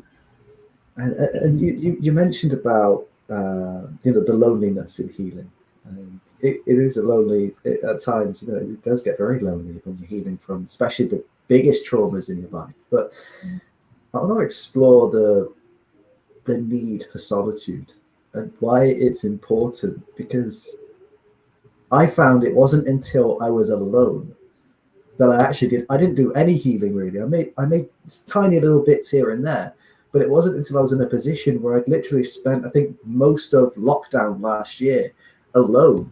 And I found the most transformational healing that I've ever experienced, only because I was almost isolated with just my thoughts. So I want to explore for a while just the importance of finding solitude, and not about isolating yourself. I'm not saying you have to isolate yourself to heal, but the role that solitude does play in transformational healing. Absolutely, Aaron. It's necessary, because here's the thing: whenever we share with other people, we open up the acceptance and understanding of the trauma. But being able to incorporate the healing into our being comes from that time spent alone and really allowing yourself to integrate whatever it is that you learned about your trauma or about your healing journey that needs to be incorporated into your body. And I know that it's super powerful to just be able to write it out, to journal over any of the experiences. As humans, we have a tendency to get trapped in our minds, right? To get stuck in these cycles of all the thoughts going around, bouncing around in our minds. And whenever you write out whatever it is that you are thinking through, this creates a physical space for you to reflect. And whenever you're only reflecting in your mind, it's easy to get lost in a loop or a circle or a rabbit hole or whatever you want to call it. But if it's in the physical realm, if it's right in front of you where you can look at this piece of paper and say, here's my trauma, I'm going to look at it, I'm going to integrate this into my being and see what I can do to move forward, you're creating the physical space to be able to integrate that healing. And I know too, a lot of the times finding solace in being alone, especially connecting with nature, because nature creates some of the most healing opportunities. If you're busy out, talking about all these things and you're distracted, you're so focused on the storyline of whatever it is that you're sharing that you're not actually allowing yourself to incorporate the healing aspect of it. You find yourself a quiet space, you can drop into meditation and reflect. You can go out into the woods and go for a hike and enjoy, the nature. But it's about finding that time alone with your mind in a way that is focused and maintained on driving the healing further into your being, as opposed to looking at it from that place of judgment or hate or expectations. And so I definitely agree that time alone is 100% necessary, but making sure that you're creating spaces that are healthy alone and not just saying, yeah, okay, I need to be alone for my healing journey. Don't talk to me, don't be with me for a while, and allowing it to be what it needs to be. But while you're in your moments of solitude, being sure that you are creating the space for the healing to happen and not just sitting in your feelings or your thoughts. Yeah. And when it comes to being alone, I know meditation in our Western societies has become this thing, to make you feel better. You can work on anything through meditation. But at the same time, when it comes to allowing ourselves that space and time to initiate that healing from within, I found that listening to meditation music is a way of meditating. And for a while, I got into this, focus on the sound of the music and get lost in that, until I realized that by me sitting and just focusing on the music was distracting me from doing the work. Whereas meditating in silence or going into nature and meditating without music, no music, just you and your mind, because meditation means to just silence the mind, to be still. So by allowing yourself to sit in silence, which feels uncomfortable as shit, it's uncomfortable. We don't like sitting there in silence. You can hear a pin drop and you're thinking, I can physically hear myself thinking. Oh.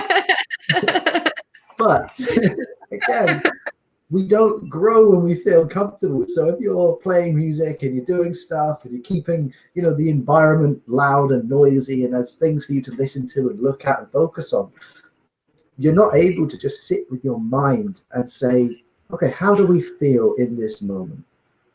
Okay, we feel a bit uneasy. Well, why are we feeling uneasy? Because it's silent. Okay, well, we've lived together for 20 years. Why are we feeling uncomfortable? Okay, it's because of that. You can then dig and dig and dig. And it is about having that conversation with yourself. And that's not to say, but, start talking to yourself 24/7 and don't talk to anyone else. But when you're doing the healing, it is about having that dialogue with yourself, externally and internally, to understand, because you're going to be with yourself for the best part of 100 years, maybe more if you're lucky.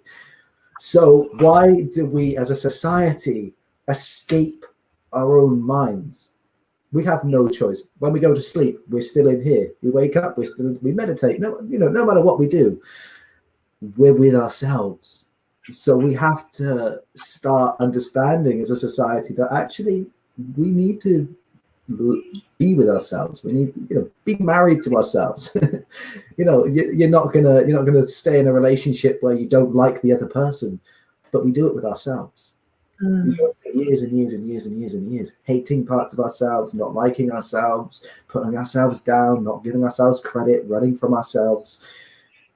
But we can't escape from us. You can't click your finger and suddenly your body's over there and you're here, but you're still alive. That's going to happen one day, until that point comes, you are stuck in your mind, in your body, in your head. So, and again, this is another thing with toxic society, which I'm glad to see in recent times is changing. But the society telling you what's beautiful, what's acceptable, what's okay, what looks good, what doesn't. Because it doesn't matter if you look like the supermodel on the TV or in a magazine. It doesn't matter because you're not them. And when it comes to healing, especially, and you can compare yourself to any celebrity or any model or a friend, family member, whatever. You can say, "I want to be like them." Okay, well, here's the thing: one, you're not them. Two, you can never be them. And three, they probably wish they were someone else as well. So why would you want to be them? Because they don't even want to be them. So rather than compare yourself to other people, well, here's the trick: compare yourself to who you were yesterday or who you were a year ago. Because who you were a year ago, who you even were 5 minutes ago, can be radically different to who you are in this moment. And we live in a universe that is continually in the present moment. We can't be in the future. We can't be in the past. We can only be here and now, right in this very moment. And this very moment, well, now it's it's this moment. No, it's this moment. Everything I just said is now in the past. But who I was just then, I could suddenly decide to be a different person now. So by comparing yourself to who you were means that you can say, well, last year I wasn't quite doing what I wanted to do. I was a bit of I did illegal things. I did this, I did that. I was a horrible person. I wasn't nice to this person. Oh, but today I spoke to that person and we had a really good laugh, a really good time. But a year ago it would have been different. Oh, well, that's a lot of healing in itself. Okay, well, I love that. I love that I've done the work. I love that I'm not that person anymore. Oh, 5 years ago, I dropped out of college. Oh, whereas now I'm doing an online course to learn about hypnotherapy. Say, oh, well, I love that. I love that I'm trying. I love that I'm learning and getting myself into it and doing what's right for me. So from this, you suddenly start to see how much progress you've actually made. And again, going back to the pebble, in the moment when you did whatever it is, all you're seeing is what you did. You're seeing that one pebble. But when you compare yourself to the past and who you were in the past, you suddenly start to see how the pebbles have built up over time and how much of an impact those tiny little actions and those tiny little things have actually made in the present right now moment. Absolutely. Aaron, I'm so grateful that you brought up the past and how important it is, because whenever we are working on healing, it's inevitable. You are going to be reflecting upon your past and what's happened in your life. And it can be easy when we're working through our traumas or through our past experiences that we're working on healing to get stuck in those negative emotions, that judgmental pattern of, oh my gosh, I can't believe 5 years ago I was even that kind of person. I can't believe I even did those things. And then you start becoming distracted from the whole reason that you started looking back on those situations in the first place, which is why it's so important that we hold that space for ourselves of non-judgment. And so I just encourage you, if you are working through your healing and you're going into the past and you're saying, oh, this is why I'm dealing with this trigger, and this trauma happened because I made a decision that put myself in this situation that, if I hadn't done, I would never have been dealing with this in the first place, or whatever the situation may be, to just really try to be mindful of it and allow yourself to release the judgments of your past self. Because you can't go back and change your past. You can't go back and say, I'm going to take back those words. I'm going to not put myself in that situation. but you can send yourself understanding and love and healing and say, I understand why I made those decisions. I understand why I said those things or why I put myself into this situation. And I'm going to send that person love, because in that moment I said and did those things because I was seeking love or I needed love in one form or another. And so I just encourage you that I know how hard it can be whenever you're going back and you get stuck in those cycles and you're like, okay, well, I sat down with intentions of healing and here I am going through my traumas and now I'm crying because I am so upset with myself and how I acted and how I've been. And then you kind of put yourself into a worse situation than whenever you first started. But to be able to look at yourself in those moments and say, these situations have molded me. They have brought me so much wisdom, and they've allowed me to be able to hold spaces for other people to help them with healing as well. And you would not be able to understand those future situations had you not been in those past situations. And so I just encourage a lot of mindfulness and a lot of non-judgment of the self while you're working through these traumas, because it can be difficult to be focusing on our traumas and understanding why we've been through them or understanding how they affect our lives and the way that we act because of them. And I think that's a lot of the reason why we end up not going within and not going into our mind, because, you know, it's easy to get scared of it and say, well, I have all this unhealed trauma that I haven't worked through. If I take time to meditate and go within, I'm going to end up having to face, you know, all my traumas and triggers that I've been ignoring that have been built up forever. And so that's what it brings me back to the bravery thing, that it's like, you know, that's why it truly is, you know, so brave and courageous for you to even be taking that first step of working on your healing journey and allowing yourself to build those pebbles and bring yourself into a space of, I want to heal. I am worthy of healing, and understanding that you are healing yourself, that ripples out and heals the people you love. And you might even be able to ripple out and heal the people that created the trauma in the first place just by you doing the healing work. And so, yeah, holding a lot of understanding and love and forgiveness is huge, you know, trying to forgive yourself and say, I understand why I made these decisions. I understand, you know, at the time it was this, and this. I put myself in a situation where I was unsafe because I thought it was the best thing for this other person. And I was trying to be a good human being by showing up for them, rather than looking at it from a place of like that judgment of, you know, oh, well, I shouldn't have put myself there. I shouldn't have said those things. And so just focusing back on the unconditional love for yourself and learning what that means and learning what it looks like for you, and working at holding space for yourself in those moments.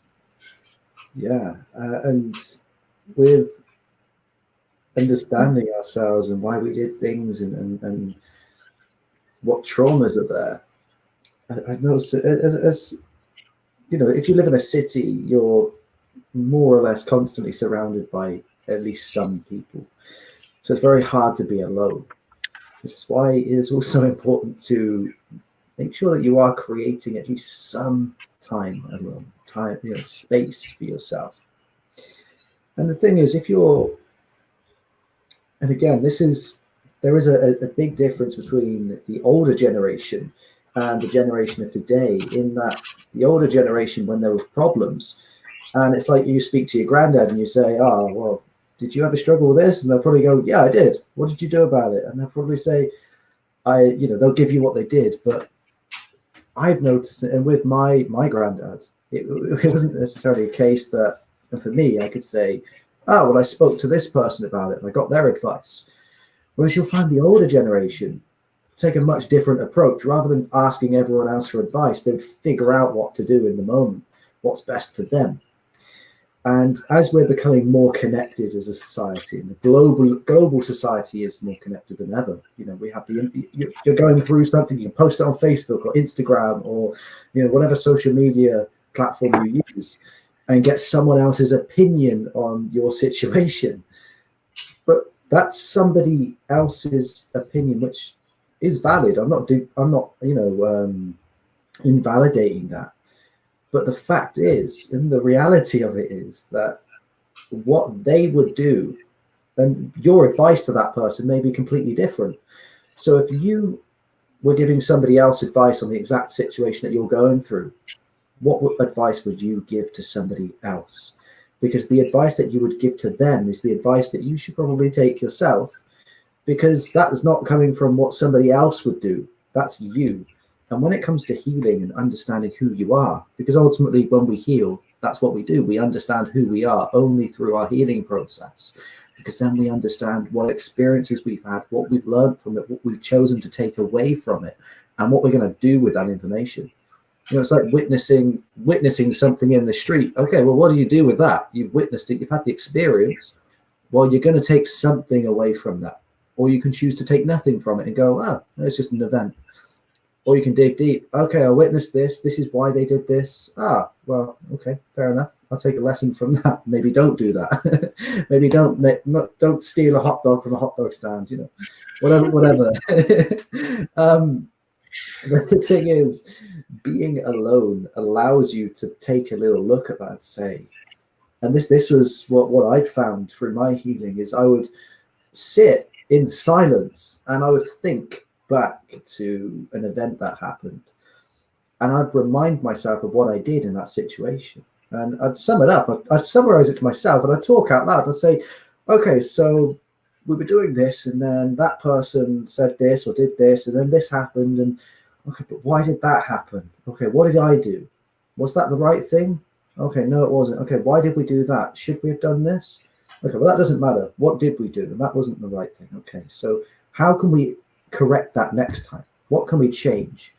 But what was the root cause? Again, taking it back to the root cause of why you did it. Now, having that dialogue with yourself is so important to understand you, because you can get the opinion of 1,000 people, and the 1,000 people can say the same thing, but you might say something different. You might be that 1,001 person who says something that contradicts the other 1,000. And the fact that you might be the contradictory advisor in that situation means that actually you need to be looking at what advice you give yourself, because the advice that you would give is what you feel is right. So looking at it, and again, through being on your own, looking at the situation that you're in, almost as if you're somebody else looking at you going through it. Seeing yourself in a third person perspective allows you to see the situation for what it really is. Because we're like horses. We see the situation here that's right in front of us, not necessarily the situation as a whole. It's taking a step back, stepping out of ourselves and looking at it and saying, if I was watching this situation and I was one of my friends or I was a random stranger, how would I view this? And what would I say, or what would I do in the situation?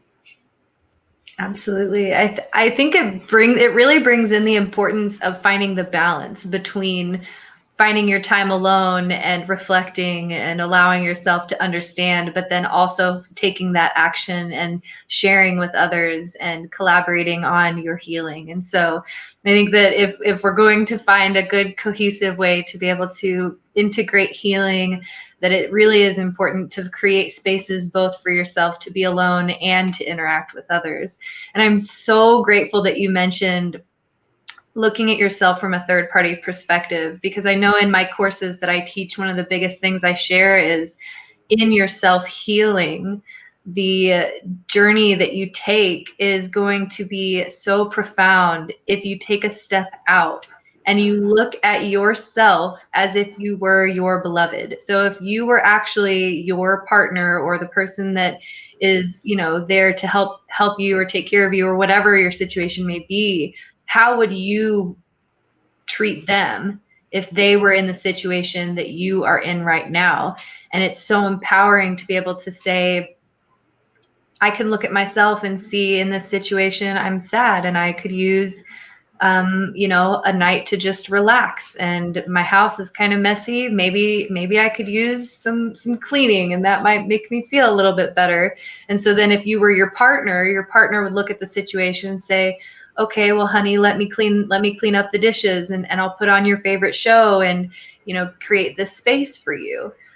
But rather than relying on a partner, a person outside of yourself to do this for you, rather to then do it for yourself. And so if you're struggling through finding, well, how do I treat myself with self-love, or how do I create spaces for healing, really to just be able to look at yourself as though you were looking at your beloved, your partner, the person that you care about, and treating yourself in the same way that you would treat them in those situations. Now, of course, you're going to have to look at it from your own perspective, which can be challenging, but it's also really empowering whenever you do this and you see yourself and you say, you know what, I'm having one of those days and I could really use a clean house, and I'm going to stop, and then I'm going to actually do the cleaning, and I'm going to create the movie for myself, and I'm going to do all of this. You'll find by the end of it, as you're sitting in your clean house with your favorite show, the power that you feel from like just knowing that you did that yourself, that you created those spaces for yourself, and you're going to feel really whole and complete and understood, because truly at the end of the day, nobody can understand you as well as you can understand yourself whenever you open up the opportunity for understanding. And so yeah. And again, that knocks out the codependency in relationships that comes from the escape from healing. We become codependent on those around us, and especially in relationships, because we're needing the healing, but because we're not allowing ourselves to work through it independently, we then put that onto the other person, which puts strain on the relationship, and all too often the relationship can't function, and no relationship can function with that amount of pressure on one another. Yeah, and that's the thing I think a lot of the times we don't realize is the pressure we do put on the people in our lives whenever we're in these situations. It's easy to say, I'm really sad, life is really hard, and I don't want to, I don't know how to deal with this. And so you reach out to the people that you love with the expectation of, help me feel better, help me get through this. And then they end up being in a situation where maybe they don't really truly understand how to be there for you, because maybe you haven't communicated exactly what that looks like or what that needs to be. But because you're struggling on your own healing, you can't necessarily communicate that with somebody else. And so that's why, for me at least, it's been truly empowering to just be able to say, you know what, this is what I need. And as much as I may not want to do it right now, I'm going to do it. I'm going to challenge myself to just step forward and create the spaces for myself. And then I find at the end of it all that I end up feeling really, really whole and complete, and just like as if you were hugging yourself, you know, like as if you're creating this space to just say, this is what I need, and I'm going to give it to myself. And you're creating that validation from within. And whenever you create that validation from within and you create these spaces for yourself, nobody can take that away from you. Nobody can come in and say, you know, oh, Kristen, you can't clean your own house. Sorry. Like, you know, that's something that's within my power. That's within my control. And so then moving forward, whenever you come into situations where maybe you're not reacting the way you'd like, or your traumas come up, your triggers come forward, you're acting out in a certain way, or you're feeling a certain way, you know from your past experiences that you have the power to overcome this or to create the healing for yourself, because you've already done it. And so it's like that practice of like the I am statements, like the more you do it, the more powerful it's going to be. So the first time you stop and say, you know, yeah, I need healing today. I need to stop and clean my space. And then you only clean maybe like just your dishes. You don't clean the whole house. Okay, well, give yourself that win and say, I stopped and I did something for myself. And maybe it wasn't all of what I wanted it to be, but I at least did something. And then you build from there, because you know, you can't just expect yourself to wake up one day and say, I'm going to heal all of the things in one day and everything's going to be great. You have to take it, like you said, like the Lego pieces, you know, one tiny step at a time, and then they build from there. And so, yeah, holding reasonable expectations on yourself. Yeah, definitely, because it's easy to give. I mean, we can create a roadmap of our healing. We can say, okay, well, I'm going to spend a day on this. I'm going to spend a day on this. Okay, well, you might need a week on that, not a day. So trying to overcome something in a day Okay, right. Well, maybe set yourself a month for that thing and say, okay, well, I'm going to give myself a month. And if I work through it in less than a month, then I can start this. Or maybe even a year, or not no time at all. Just say, I'm going to work on this, then I'm going to work on this. But I'm going to spend however long I feel until I can really feel that it's actually been worked through and I've actually healed from it, as opposed to giving yourself timestamps for when you should do certain things, because you create unrealistic expectations of what you can do and what you should do and what you can't do and where you should be and what you should have done. Because the reality is there's nothing that you should have done or shouldn't have done in the sense of your healing, because it's about what you're ready for and what you can realistically handle. Because if you're trying to heal from 10 different things at once, maybe that's too mentally overwhelming for you and it's just going to cause you to shut down. Whereas working on one thing for 6 months, you might not feel like you're making much progress, but really you're making a lot of progress by spending more time on healing. The transformations that you're going to see in the long run, and it might take a couple of years for you to see the progress and see the movement that you've really made, but you will see a lot of change and transformation by spending time and actually giving yourself that dedication and commitment. Because it's easy to commit to, say, something financially, because we live in a society that runs on money. So when you make a commitment and you sign a contract, oh, I have to do that, I have to pay that, I've signed a contract, I can't get out of it. Well, let's start creating contracts for our own healing. Let's start making mental contracts and giving ourselves that commitment to our own healing, and promise yourself that you will. And when you promise yourself, and this is how I like to view promises, is like somebody would say, oh, I can't promise that. Why not? Because I'm not sure that I can keep it. All right, let's flip it on its head. Don't make a promise because you know that you can keep it. Keep that promise because you made it, and apply that to your own healing. Sit with yourself. Say, okay, we are going to work through this. Yes, it's been difficult. We've been avoiding it.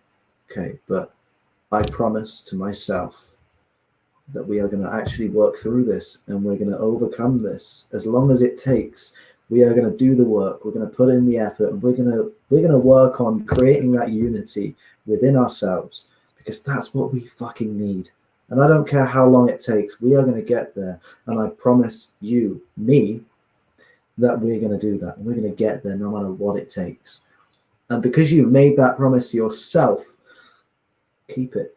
Because you can break a promise to anyone, and that's a different person. How they feel about you breaking a promise, you can choose to ignore that. But when you break a promise to yourself, that's when something really needs to be addressed, because you should be able to always keep a promise to yourself, because that is the most valuable, what's the words? I can't think of the word, but yeah, it's the most valuable kind of promise or commitment that you can make is to yourself. Because at the end of the day, if you break a promise to yourself, you can't just run away from it. You've got to live with yourself knowing that you broke that promise for the rest of your life. Absolutely.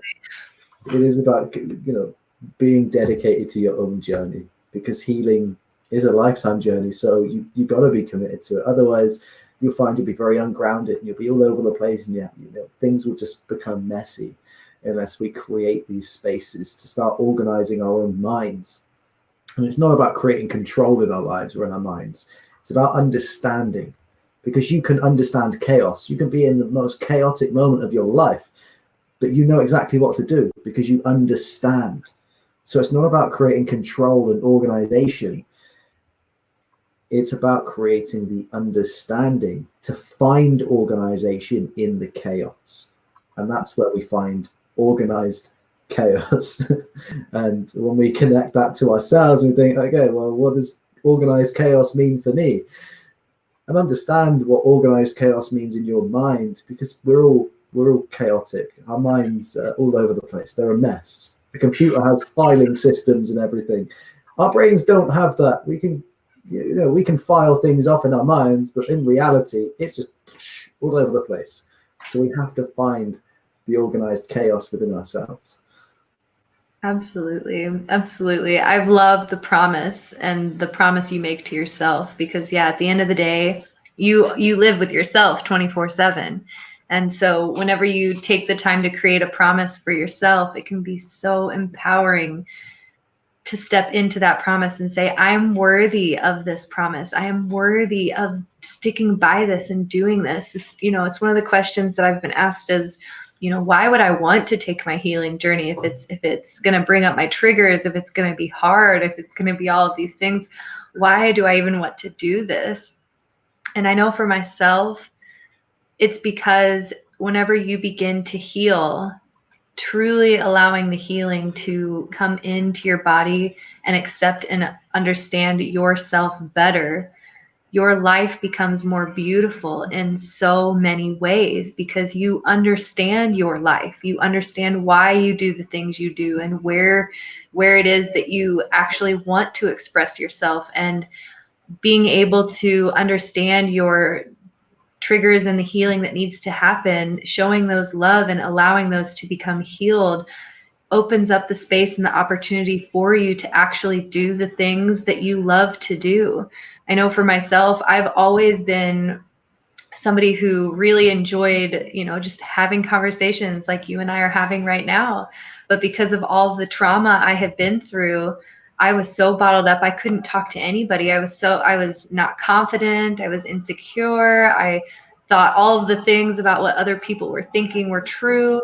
And so I never created opportunities for myself to actually do the things that I love to do because of all of my traumas that I had pushed down and ignored. And so working on my healing, working on bringing those to the surface and allowing them to become whole and integrated has given me the opportunity to live a more full life, a more fulfilling life, and to be able to do the things that actually make my heart sing, because I don't have that weight of those triggers or those traumas holding me back. I've been able to work through them enough to be healed to express myself in the ways that I want to be expressed.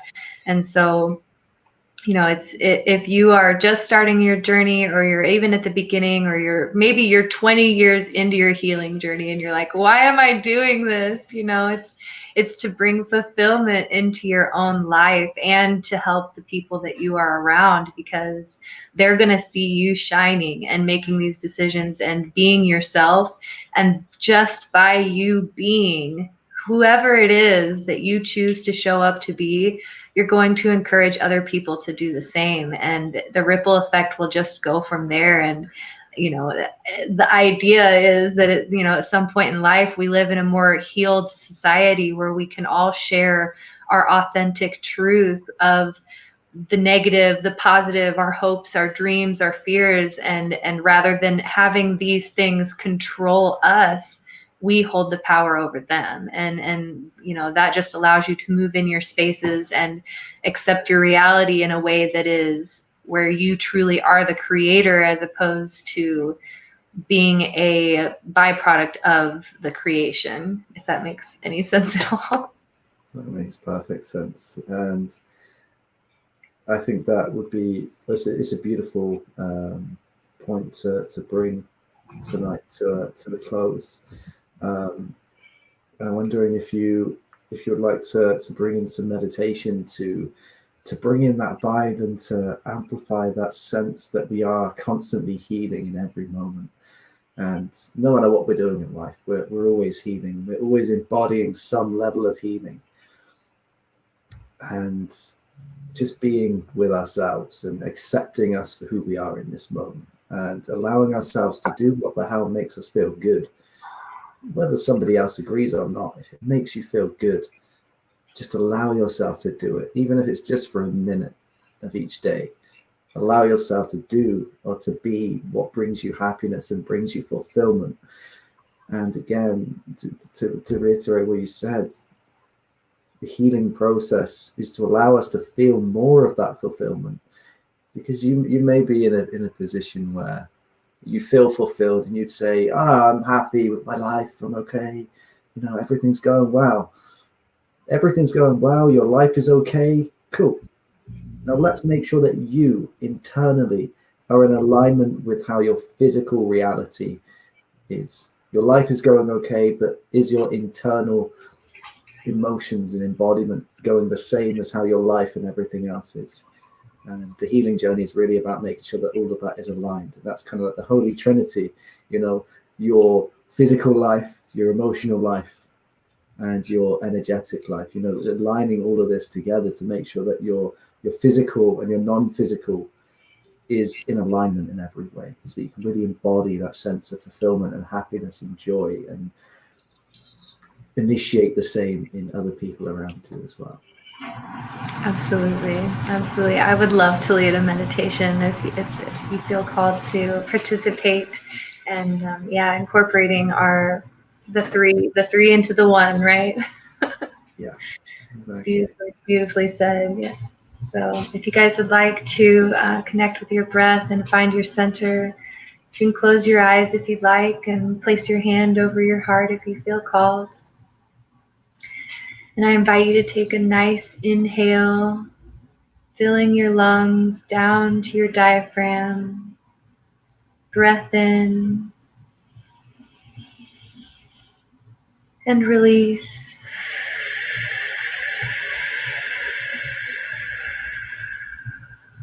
Allowing your shoulders to relax. And we'll breathe in one more time together. Breath in and release. Exhaling our fears and tensions out of our body. I invite you to take one more inhale as you imagine breathing in peace and love. Breath in.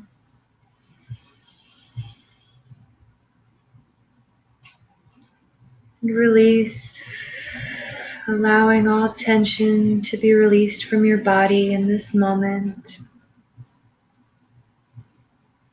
And I invite you to just notice your breath as it folds naturally from the inhale to the exhale,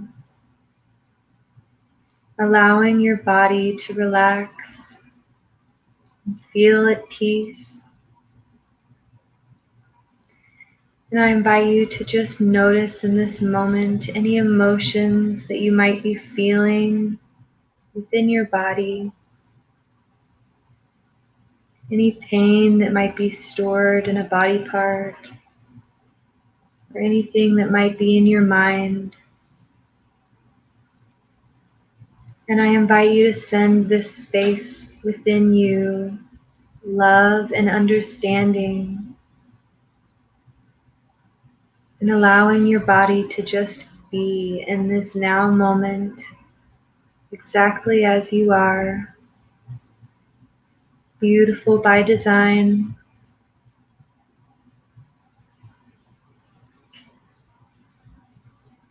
And I invite you for a moment to imagine yourself looking into your own eyes,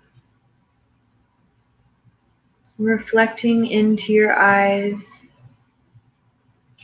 noticing whatever emotions they might be reflecting back to you.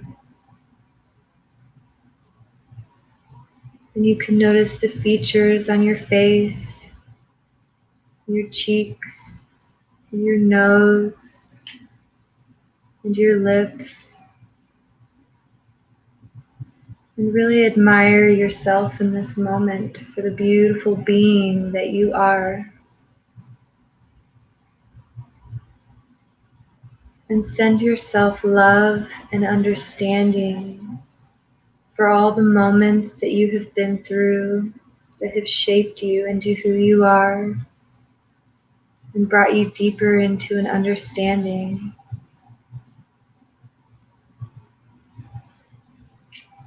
And we'll look into our own eyes one more time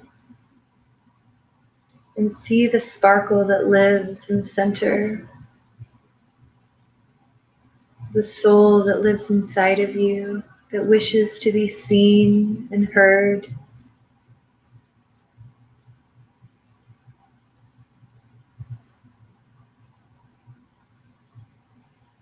And you are valid in this now moment. And we'll conclude this meditation by bringing our focus back to our breath on a nice inhale and exhale.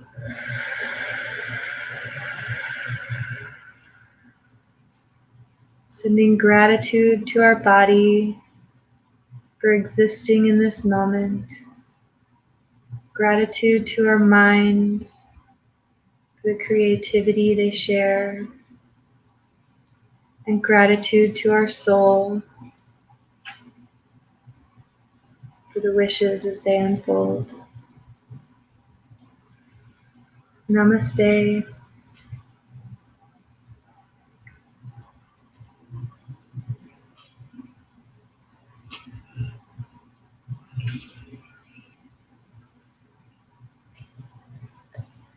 Thank you for holding this space today, Aaron. I so appreciate our conversations, and to everybody who joined in the replay or in the live, thank you all so much for holding a beautiful space with us today and sharing this absolutely gorgeous conversation over healing. And I just want to encourage anybody that might be listening, if you are struggling or if you are having any questions or thoughts you'd like to share, please do feel free to reach out, if not to myself or to Aaron, to somebody that you love. And sending you all so much peace and healing for your own journeys. And namaste.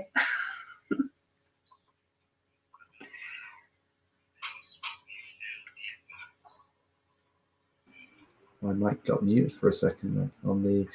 Okay, so just remembering that no matter how big or small you feel that the impact that you're making in life is, know that it is always a value, and you are worth shining your light. You are worth embodying your presence and going after what you love and going after what you feel is right. But most importantly, you are worthy of your own happiness. And it doesn't matter how big or small you feel your impact or your mark is on this world. Just you being here and you being on this earth right now is making a more impact than you could ever imagine. And it's okay that you don't see it right now. But for the generations to come after you, know that they're going to be so thankful that you were here. Because without you being here right now, the generations to come wouldn't be. And the impact that you are making, the impact you have made, and the impacts that you are about to make is going to ripple through space and through time, and is going to hold the most value than you could ever imagine. So embody your own sense of self and allow yourself to embrace just what you need and be fearless. Don't be afraid to go after what it is that you want, and never be afraid to lay your boundaries, and definitely never be afraid to embrace yourself and to give yourself a hug. Look yourself in the mirror, straight into your eyes, and tell yourself exactly what you need in that moment. Tell yourself you're beautiful. Tell yourself you're amazing. Tell yourself you're a genius. Tell yourself you're incredible. Tell yourself you're powerful. Whatever you need to hear in that moment, look yourself in the eye fearlessly and say it to yourself. Thank you so much for tuning in and joining us on this journey. And we'll see you again in the next episode.